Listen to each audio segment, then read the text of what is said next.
शुरू करने वाले हैं एरिया एंड पेरीमीटर की बात। तो यहाँ एरिया और पेरीमीटर में मैं आपको पहले बता देता हूँ फिगर्स, जैसे ट्राइंगल के बारे में, स्क्वायर के बारे में, इनका एरिया क्या होता है, इनका पेरीमीटर क्या होता है, रेक्टेंगल के बारे में, पैरेललोग्राम के बारे में, ट्रेपेजियम के बारे में। तो जितनी फिगर्स होती हैं उन सब के जो हमारे पेरीमीटर्स हैं या जो हमारे एरिया हैं वो हम यहाँ पर आपके साथ डिस्कस करेंगे। तो पहले जैसे मैं बात करूं इक्विलेटरल ट्रायंगल की। ट्रायंगल कितनी तरह के होते हैं? 4 टाइप्स के होते हैं। क्या क्या होते हैं? इक्विलेटरल होता है, आइसोसेलेस ट्रायंगल होता है, स्केलिन ट्रायंगल होता है, ठीक है, और आपका राइट ट्रायंगल होता है। तो सबसे पहले मैंने बात की है यहाँ पर इक्विलेटरल ट्रायंगल की। इक्विलेटरल ट्रायंगल का मतलब है कि तीनों साइड यहाँ पर बराबर होंगे।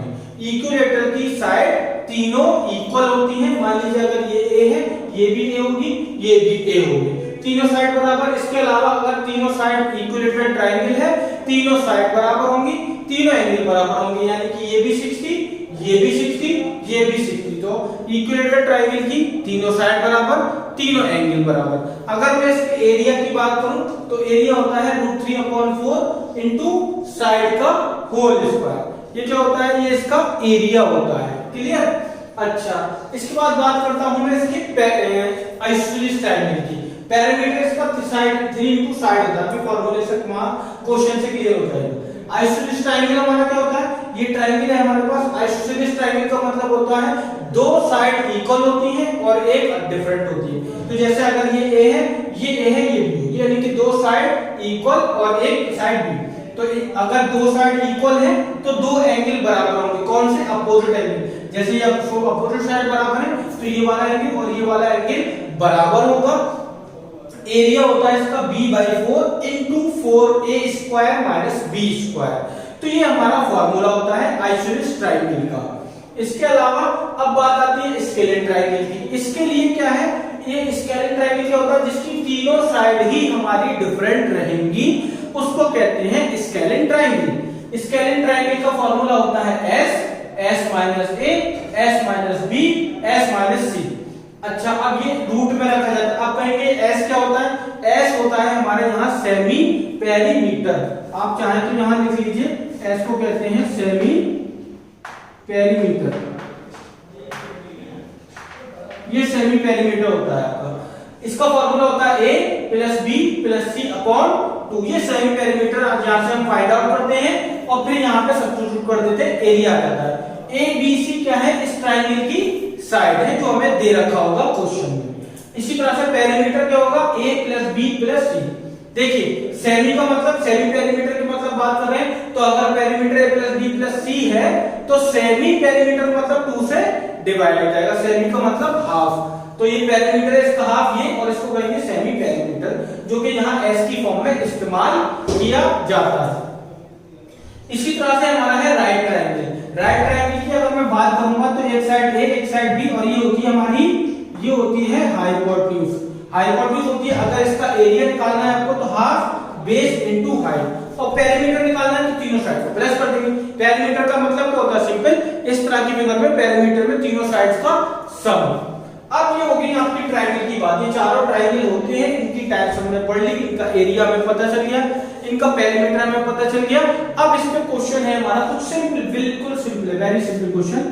तो यहाँ पर जैसे मेरे पास एक क्वेश्चन है, ठीक है। अब इस क्वेश्चन को हम यहाँ पे अगर करेंगे तो कह रहा है कि find the perimeter of triangle with side 3, 8, 5। यानी कि ए आपको दे दी कितनी? 8 सेंटीमीटर। बी आपको दे दी कितनी? सॉरी, ए दे दी है आपको 3 सेंटीमीटर, और बी दे दी है आपको 8 सेंटीमीटर, और सी दे दिया है आपको 15 सेंटीमीटर। सिंपल पेरीमीटर पूछ रहा है, तो पेरीमीटर निकालने के लिए a + b + c, तो पेरीमीटर कितना आ जाएगा? 3 + 8 + 15, तो ये हो जाएगा 15, 8, 23 + 3, 26 सेंटीमीटर। ये हो गया हमारा पेरीमीटर। पेरीमीटर का मतलब क्या होता है? कोई भी हमें फिगर की बात की है, उसकी बाउंड्रीज का सम, टोटल बाउंड्रीज क्या है उसकी, वो हमें कहलाता है पेरीमीटर। तो अगर यहाँ पे हम दूसरी क्वेश्चन की हम बात करें यहां हमसे बात कर रहा है the perimeter of equator triangle is 45 centimetre, यानी कि पेरीमीटर अब आपको गिवन है कितना है 45 सेंटीमीटर। तो किसकी बात की है, आपसे बात की है इक्विलैटरल ट्रायंगल की। आप जानते हैं इक्विलैटरल ट्रायंगल के पेरीमीटर का फार्मूला होता है कितना 3 इंटू साइड यानी 3 इंटू ए, और ये कितना दे रखा है 45। 3 से 15 टाइम कैंसिल करेंगे, कितना आ गई साइड 15 सेंटीमीटर, तो ये आ जाएगा हमारा 15 सेंटीमीटर। इस तरह का ये क्वेश्चन है, बिल्कुल बेसिक है, ये नहीं कि इस तरह क्वेश्चन आता है, लेकिन आगे के क्वेश्चन करने के लिए या कभी जवाब से इस तरह का सिंपल क्वेश्चन पूछ लिया जाए तो ये इस तरह से हम इन क्वेश्चंस को करेंगे। ये तो आगे क्वेश्चन जो एडवांस बनेंगे वहां इक्वेटर आए या स्केलिन आए जो भी है उनको सॉल्व करने के लिए हमारे पास क्वेश्चन है। यहां तक बात क्लियर होगी ट्रायंगल की, अभी इस पे हम क्वेश्चन डिस्कस करेंगे, ठीक है।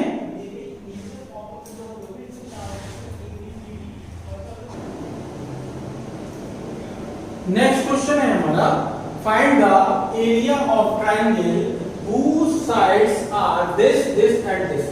अब अगर आपको याद हो अभी बताया है हमने आपको ए दे दिया है अब आपको यहाँ पर 26 सेंटीमीटर, बी दे दी है आपको यहाँ पर 28 सेंटीमीटर और सी दे दी है आपको यहाँ पर 30 सेंटीमीटर। इसका मतलब ये होता है कि तीनों साइड ट्रायंगल की डिफरेंट है। अगर तीनों साइड ट्रायंगल की डिफरेंट है तो फॉर्मूला क्या लगेगा ये आपको मालूम है। तो पहले आप क्या करते हैं एस निकालते हैं, S is equal to A plus B plus C upon 2।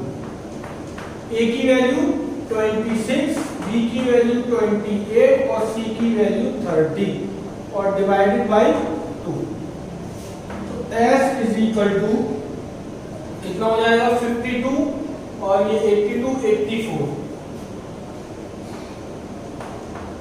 84 upon 2, 2 4 the 8 2 2 the 4, तो S is equal to 42 centimetre. ये आ गया आपका सेमी पेरीमीटर। अब आपको निकालना है यहां से ट्रायंगल।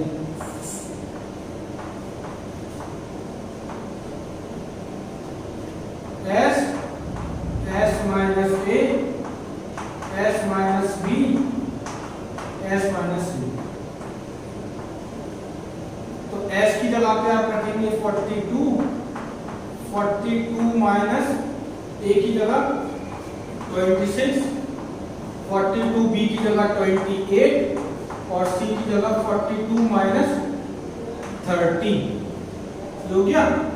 अब यहाँ पर आपके पास क्या बचेगा ये 42 और 42 माइनस 26 कितना बचेगा 16, 42 माइनस 28 कितना बचेगा 14 और 42 माइनस 30 कितना बचेगा 12।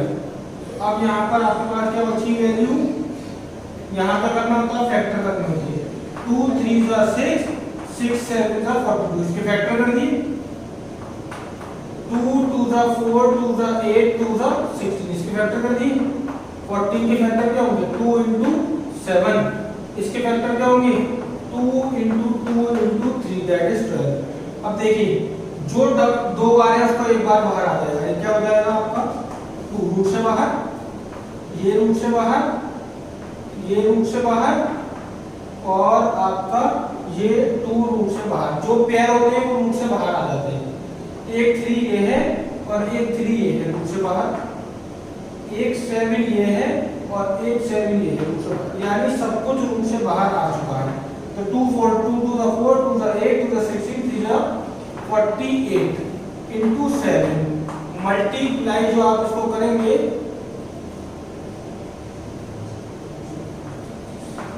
336 सेंटीमीटर स्क्वायर। तो इस तरह से ये फॉर्मूला, इसको हेरॉन्स फॉर्मूला कहा जाता है। हेरॉन्स फॉर्मूला अप्लाई करके एरिया ऑफ ट्रायंगल निकाला जाएगा जिसकी जो साइड है वो डिफरेंट होगी, यही फॉर्मूला लगेगा। किसी और फॉर्मूले से इसको आप नहीं निकाल सकते। नेक्स्ट क्वेश्चन है आपका, नेक्स्ट क्वेश्चन है area of circumcircle of an equilateral triangle. सबसे पहले तो मैं बता दूं कि सर्कम सर्किल का मतलब क्या है। सर्कम सर्किल का मतलब ये है कि ये आपका सर्किल है और यहाँ पर ये आपका इसके अंदर क्या बन रहा है, इक्विलैटरल ट्रायंगल। ये ए, ये बी और ये सी, ये है आपका इक्विलैटरल ट्रायंगल। अगर सर्कम सर्किल है और ये आपका इक्विलैटरल ट्रायंगल है तो इसमें क्या करेंगे आप फिर यहाँ पर, और इसका एक मान लेते हैं इक्विलैटरल ट्रायंगल है तो ये ए और ये भी ए और ये भी ए, ये हो गया। तो ये बताओ सर्किल के अंदर अगर इक्विलैटरल ट्रायंगल बन रहा है तो area of circumcircle of an equilateral triangle is 20π/3 और ये आपका सेंटर है तो और ये आपका रेडियस है, ये रेडियस होगा ना। तो आपको बताना है रेडियस की वैल्यू क्या होगी। तो देखिए समझिएगा बात को कि अगर सर्किल के अंदर इक्विलैटरल ट्रायंगल बन रहा है तो उसके लिए फॉर्मूला होता है area of circumcircle of an equilateral triangle, जो होता है πa²/3। ये इक्विलैटरल ट्रायंगल का फॉर्मूला होता है πa²/3। और जबकि गिवन कितना है, ये गिवन है आपको area of circumcircle of an equilateral triangle is 25π/3। ये गिवन है आपको 25π/3, ये आपको गिवन है। तो आपको क्या करना है यहाँ पर, एरिया इज इक्वल टू 25π/3 ये गिवन है और ये तो आपको दे रखा है। और एरिया होता क्या है एक्चुअल में, πa²/3। तो रखेंगे एरिया की जगह πa²/3 और इधर 25π/3। पाई से पाई कैंसिल, 3 से 3 कैंसिल, क्या बचा a² = 25। स्क्वायर हटाएगा तो रूट आएगा, तो 25 का स्क्वायर रूट क्या होता है 5। तो side of an equilateral triangle कितनी आ जाएगी 5 सेंटीमीटर। तो ये हो गया हमारा। अच्छा, और अगर इसके लिए हमें निकालना क्या था, इसका फॉर्मूला होता है रेडियस हमें निकालना था। और अगर रेडियस निकालना होगा इस तरह की कंडीशन में तो वो बराबर होता है a/2√3 के। बहुत इंपॉर्टेंट, बहुत अच्छा क्वेश्चन है ये। इस तरह का क्वेश्चन अगर पूछेगा कि एक सर्किल के अंदर इक्विलैटरल ट्रायंगल बना हुआ है और इक्विलैटरल ट्रायंगल बना हुआ है तो उस सर्किल का रेडियस क्या होगा, तो क्या करेंगे आपको ये पता होना चाहिए कि सर्किल के अंदर अगर इक्विलैटरल ट्रायंगल बनता है उसका एरिया होता है कितना πa²/3। जबकि πa²/3 होता है, ये गिवन था तो एरिया की जगह πa²/3 रखा और ये आपको गिवन है, कैलकुलेट किया साइड आ गई। लेकिन आपको निकालना था रेडियस, तो इस केस में जो रेडियस का फॉर्मूला होता है वो होता है a यानी कि side/2√3। अब आप साइड क्योंकि यहाँ निकाल चुके हैं कितनी 5, तो यहाँ 5 रखेंगे और ये आ जाएगा 2√3। तो ये रेडियस आपके सामने आ जाएगा। This is your answer. Clear होगी बात, किसी तरह की कोई परेशानी नहीं होगी इसमें। अब हम और आगे चलते हैं इसकी तरफ, कुछ और फिगर्स की बात करेंगे, उनके एरिया की बात करेंगे। कुछ क्वाड्रिलेटरल है हमारे पास। क्वाड्रिलेटरल कौन कौन से होते हैं हमारे पास, क्वाड्रिलेटरल एक हमारे पास स्क्वायर है, रेक्टेंगल है, पैरेललोग्राम है, ट्रेपेजियम है और रोमस है। 5 हमारे पास क्वाड्रिलेटरल हैं जिससे रिलेटेड हमारे पास मेंसुरेशन में एरिया एंड पेरीमीटर में क्वेश्चन पूछ लिया जाता है। तो वो क्या है हमारे पास, पहले स्क्वायर। स्क्वायर के बारे में आप सभी लोग जानते हैं, चारों साइड बराबर होती है, यानी कि अगर ये ए है, ये ए है, ये ए है, तो चारों साइड बराबर रहेंगे।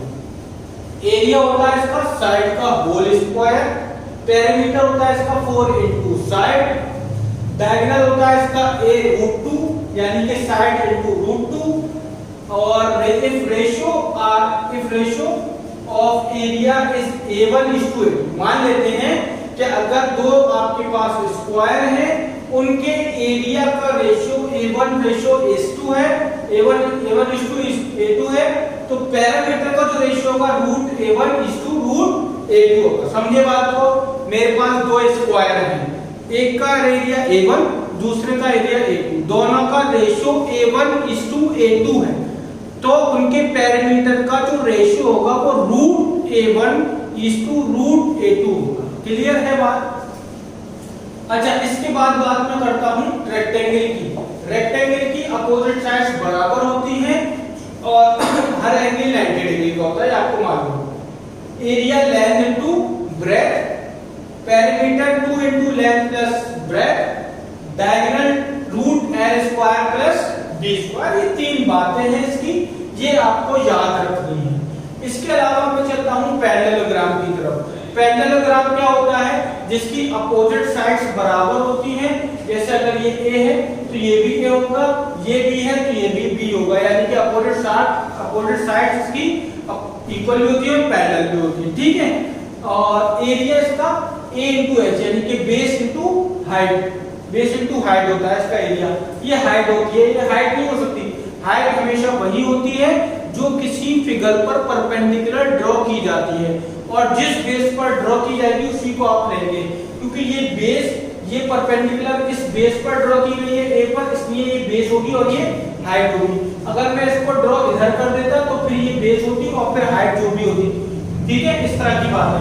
अच्छा, अगर मैं बात करूं इसके पैरामीटर की, तो इसका पैरामीटर होता है 2 times of A plus B, यानी कि 2 times of sum of sides, यानी कि दो अपोजिट साइड का सम। इसके अलावा ट्रेपेजियम की अगर बात करेंगे तो ट्रेपेजियम क्या होता है? ये आपका ट्रेपेजियम की फिगर है जिसकी दो साइड अपोजिट साइड्स पैरेलल होती हैं। अगर ये A है, ये B है, ये C है, ये D है, मैग्नीट्यूड सबका डिफरेंट रहेगा, बस बात ये है कि opposite sides are parallel. One pair of opposite sides of trapezium are parallel. Trapezium का एक पेयर अपोजिट जो है वो पैरेलल होता है साइड का। एरिया की value half sum of parallel side into height, यानी एरिया क्या होता है इसका? हाफ पैरेलल साइड का सम इनटू हाइट। ये लिख दिया हमने यहाँ पर A plus B into height, क्योंकि एक साइड A है और दूसरी पैरेलल साइड B है। अब बात करते हैं पांचवें quadrilateral, that is rhombus. Rhombus की चारों साइड्स बराबर होती हैं, डायगोनल अलग अलग होते हैं, एक D1 और एक D2। तो एरिया का फॉर्मूला होता है हाफ D1 इनटू D2 और पैरामीटर का फॉर्मूला होता है 4 into side.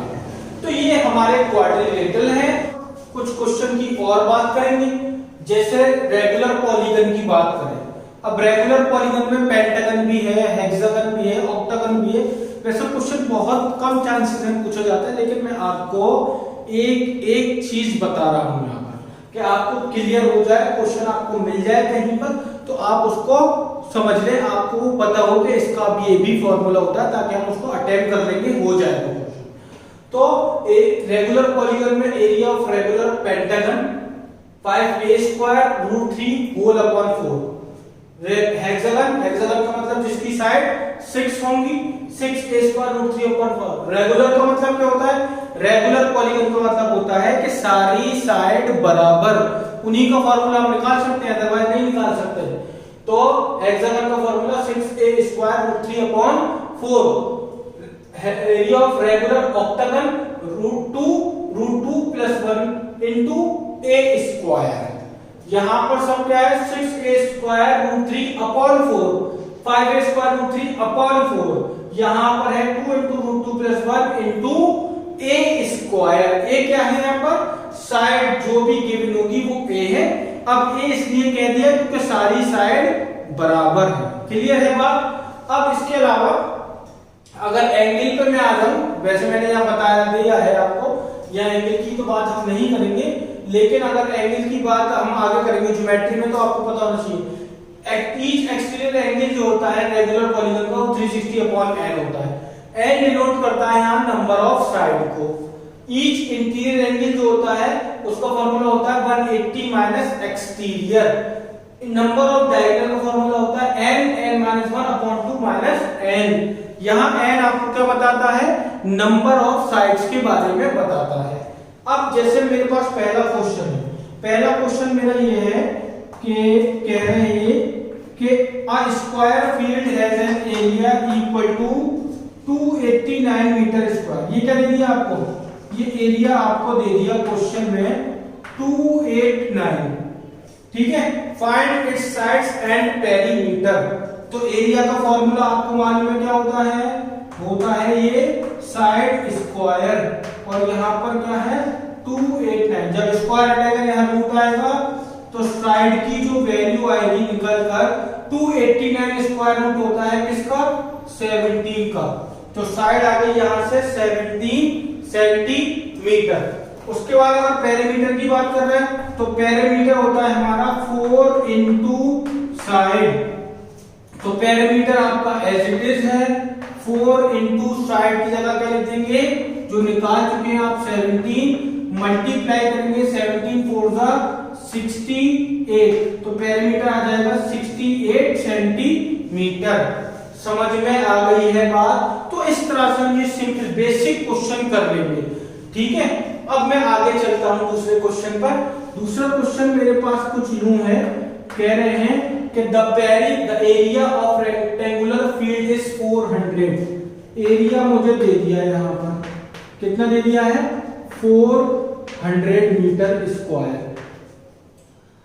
If the breadth of the field is 16, breadth कितनी है 16 है, ये एरिया था। फाइंड द लेंथ, रेक्टेंगल है, रेक्टेंगल का एरिया है, रेक्टेंगल की ब्रेथ है, लेंथ बतानी है। एरिया क्या होता है रेक्टेंगल का, length into breadth, that is दे रखा है 400। लेंथ कैलकुलेट करनी है, ब्रेथ आपको दे रखी थी 16, ये 400, और यहां से L इज इक्वल टू ये 400, ये 16 जाएगा डिवाइड में, कैंसिल करेंगे 16 टू 32, 8 बचेगा 8। तो लेंथ आ रही है यहां से 25 मीटर या सेंटीमीटर, जिसमें भी आपको क्वेश्चन में गिवन होगा। समझ में आ गई बात। तो इस तरह से हम एरिया ऑफ रेक्टेंगुलर फील्ड से लेंथ कैलकुलेट कर सकते हैं। याद रखना है बेसिक पढ़ रहे, बिल्कुल सिंपल बात कर रहे हैं अभी, उसके बाद आगे स्टेप बाय स्टेप आगे बढ़ेंगे, है ना। पहले सिंपल फिर स्टेप इस तरह से एडवांस लेवल तक जाएंगे। तो ये हमारा नेक्स्ट क्वेश्चन है। नेक्स्ट क्वेश्चन की बात करें, the length and breadth of rectangular field 6 and 4, find its diagonal. Length कितनी दे दी भैया आपको, लेंथ दे दी है आपको 6 सेंटीमीटर और दूसरी ब्रेथ दे दी है आपको 4 सेंटीमीटर। आपसे पूछ रहा है कि डायगोनल क्या होगा। डायगोनल का फॉर्मूला हम आपको लिखवा चुके हैं, क्या होता है L square plus B square. तो डायगोनल इज इक्वल टू, यहां से L है आपके पास 6 स्क्वायर, ब्रेथ है आपके पास 4 स्क्वायर, तो 6 का स्क्वायर 36 और 4 का स्क्वायर 60, तो कितना आ जाएगा √52। तो इस तरह से हम यहां पर डायगोनल को कैलकुलेट कर सकते हैं। समझ में आ गई होगी आप लोगों की बात। तो ये हमारा इस तरह का क्वेश्चन है जिसे हमें करना है, ठीक है। तो ये ज्योमेट्री का हमने आपको स्टेप बाय स्टेप बताया। ज्योमेट्री में पहले आपका ट्रायंगल क्या होते हैं ज्योमेट्री में पहले, फिर आपका उसके बाद स्क्वायर क्या होता है, रेक्टेंगल क्या होता है, ये बताया। उसके बाद उसके क्वेश्चन। तो स्टेप बाय स्टेप हम आगे बढ़ रहे हैं, कोई प्रॉब्लम नहीं होगी किसी को। ये हमारा इस तरह से क्वेश्चन है जो बिल्कुल बेसिक, बिल्कुल सिंपल।